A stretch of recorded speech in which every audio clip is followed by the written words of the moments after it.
Ever wondered what really goes into that crispy KFC chicken? Behind the mouth-watering ads and secret recipes lies a factory process that might make you think twice about your next bucket. From overcrowded, unsanitary farms to questionable processing techniques, the journey of KFC chicken is anything but appetizing. The story of KFC is rooted in the turbulent life of its founder, Colonel Harlan Sanders, a man whose path to fame was anything but glamorous. Born in 1890 in Henryville, Indiana, Sanders' early years were marked by tragedy and relentless struggle. Losing his father at a young age, he was forced to abandon school and take up menial jobs to support his family. Over the years, he drifted from one failed career to another, farming, law, selling insurance, each ending in frustration and failure. By his 40s, Sanders was a man seemingly destined for failure, far from the polished image associated with the fried chicken empire. Yet it's the dark and often overlooked side of his journey that shaped the origins of KFC's rise. In 1930, Harlan Sanders opened a small gas station in Corbin, Kentucky, hardly the glamorous beginnings of a global food empire. Desperate for income, Sanders started serving fried chicken to travelers using little more than rudimentary kitchen tools and a cramped dining space inside the gas station. Far from a proper restaurant, his operation was a patchwork of improvisation and hustle. While his chicken gained some local popularity, Sanders' success was built on relentless self-promotion and a fiercely guarded secret recipe that would later spark controversy and criticism. By 1936, his honorary title of Kentucky Colonel added a veneer of legitimacy. But beneath the surface, the foundations of KFC were far from as golden as their chicken promises to be. But Sanders' success wasn't without setbacks. In 1956, a new highway rerouted traffic away from his restaurant, devastating his business. Unable to keep it afloat, he was forced to sell at a loss. At 65 years old, with only a small Social Security check and his prized secret chicken recipe, many would have called it quits. But not Colonel Sanders. Instead, he hit the road, determined to turn his luck around. Traveling across the country, he pitched his recipe to restaurant owners, often cooking it on the spot to prove its unmatched quality. His grit and refusal to give up marked the beginning of a fried chicken legacy that would eventually conquer the world. But at what cost? His relentless determination eventually paid off when in 1952, the first KFC franchise opened in Salt Lake City, Utah. But what followed wasn't a picture-perfect rise to fame. It was the beginning of a ruthless pursuit of profit. By the early 1960s, KFC had exploded into hundreds of locations across the United States, becoming one of the fastest-growing food chains in the country. Around this time, Colonel Sanders finalized his heavily guarded blend of 11 herbs and spices.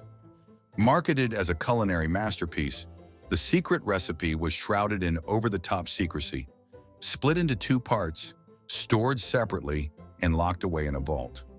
The hype was as much about mystique as it was about flavor, fueling a frenzy that turned fried chicken into big business. But the global success of KFC came at a cost. Consistency and taste became an obsession, and quality often took a back seat to mass production. While the chain expanded to over 24,000 locations in 145 countries, the focus shifted from authentic cooking to industrial-scale processes, raising questions about what sacrifices were made in the name of global domination. Even after selling KFC in 1964 for $2 million, Colonel Sanders remained tied to the brand, not out of love, but obligation. As its spokesperson, he became a corporate mascot, his white suit and string tie masking the harsh realities of a company driven by relentless commercial ambition. Until his death in 1980, Sanders' larger-than-life persona helped keep the brand afloat, but it also papered over the cracks of a business that had grown far beyond the humble dreams of its founder. Today, KFC isn't just a global fast food giant. It's a symbol of what happens when a legacy is built on secrecy, obsession, and a willingness to sacrifice almost anything for success. Behind every crispy drumstick lies a story of resilience, yes, but also a darker tale of compromise and corporate greed. KFC sources its chicken from a sprawling global network of suppliers, but the reality behind this process isn't as picture-perfect as they'd like you to believe. While the company touts its commitment to high standards of animal care and environmental responsibility, the truth is far more unsettling. These massive farms, strategically located across the globe, prioritize quantity over quality, fueling KFC's voracious appetite for chicken as the second largest buyer in the world, second only to McDonald's. The claims of humane conditions often fall apart under scrutiny. Many chickens live their short, overcrowded lives in bleak industrial facilities where natural light and perches are more marketing buzzwords than reality. Even the promise of cage-free chickens by 2026 feels hollow when only 25% of their birds in key markets meet that standard today. For the rest, cramped quarters and stress are the norm. The processing plants, where chickens are sent after being raised, are no better. While KFC boasts of 50 checks to ensure quality, the factory-style system focuses on efficiency above all else, raising concerns about hygiene and animal welfare. Once the chickens are slaughtered and cleaned, they're pushed through a process that prioritizes speed and cost-cutting, raising questions about just how fresh and safe this food really is. The journey from farm to bucket is a far cry from the comforting image of happy chickens in pristine conditions. And it's time to take a closer look at what's really going on. After cleaning, the chickens are mechanically cut into parts, breasts, thighs, wings, and drumsticks, using industrial equipment designed for speed and precision, not care. The goal? To churn out pieces that meet KFC's strict size and weight standards, ensuring every bucket looks identical. But this obsession with uniformity often sacrifices quality, reducing what was once a living animal to nothing more than a standardized product. Once cut, the chicken is chilled, not frozen, KFC proudly claims, to maintain its freshness. But what they don't emphasize is how chilling is also a necessity to slow bacterial growth in meat processed at breakneck speeds. While the process may preserve texture and flavor on paper, it raises questions about hygiene and the hidden risks in mass production. The chicken may look appealing when it reaches your plate, but the system behind it tells a much darker story. The chilled chicken is then packed and shipped to KFC restaurants. But this process is less about care and more about keeping up with the demands of mass production. Temperature control is critical, not just for freshness, as KFC claims, but to prevent bacterial growth in a system designed to move meat at lightning speed. While KFC touts regular inspections and third-party checks for food safety and animal welfare, these audits are often superficial, raising questions about how much actually gets overlooked in the race to meet global demand. KFC portrays its chicken processing system as a precision-driven operation, but behind the polished image lies an industrial process focused on efficiency over ethics.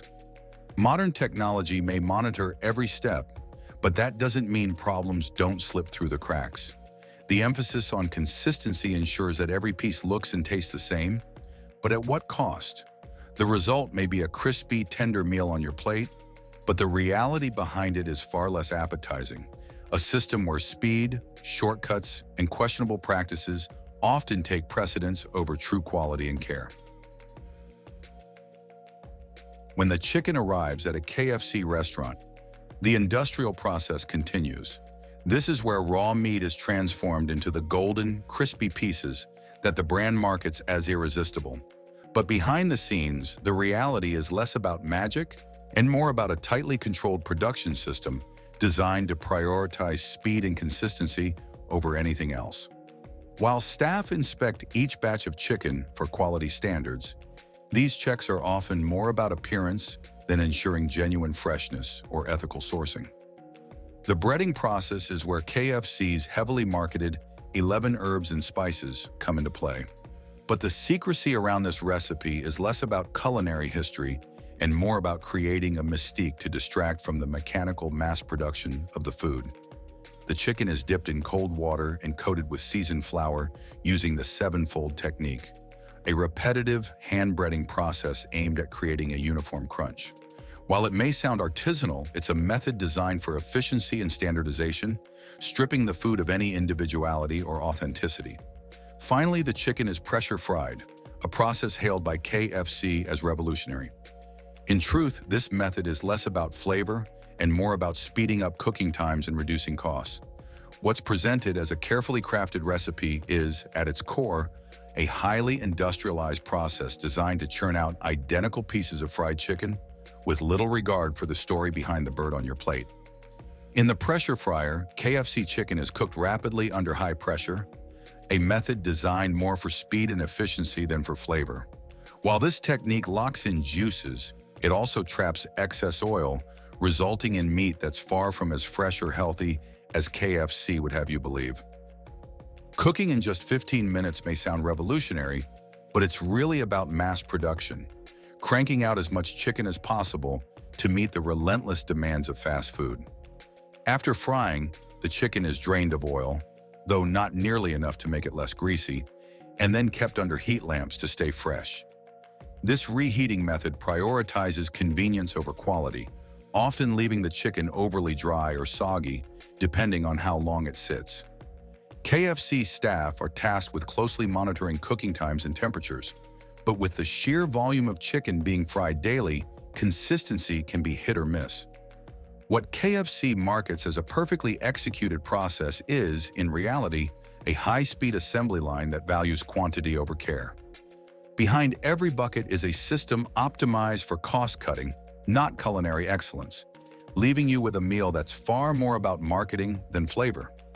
That's the reality behind KFC's so-called finger-licking good chicken. KFC claims to be taking significant steps towards sustainability and ethical sourcing, but the reality is a mix of progress and promises that still leave much to be desired. While the company is working to reduce its environmental footprint by saving water, managing waste, and cutting carbon emissions, these initiatives often feel more like catching up than leading the charge.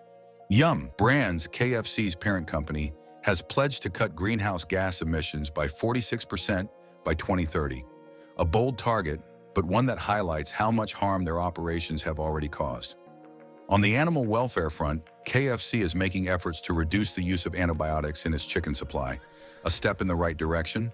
However, the brand still faces criticism for the conditions in which many of its chickens are raised, especially in regions where standards are harder to enforce. Regular supplier audits and sustainability goals show that KFC is at least trying to address these issues, but it's clear that the road to meaningful change is long and filled with challenges. While KFC deserves some credit for acknowledging its impact and striving for better practices, these efforts feel like the bare minimum in an era where consumers demand transparency and real commitment. Until KFC's sustainability claims are fully realized, their environmental and ethical improvements remain more of a work in progress than a reason to celebrate.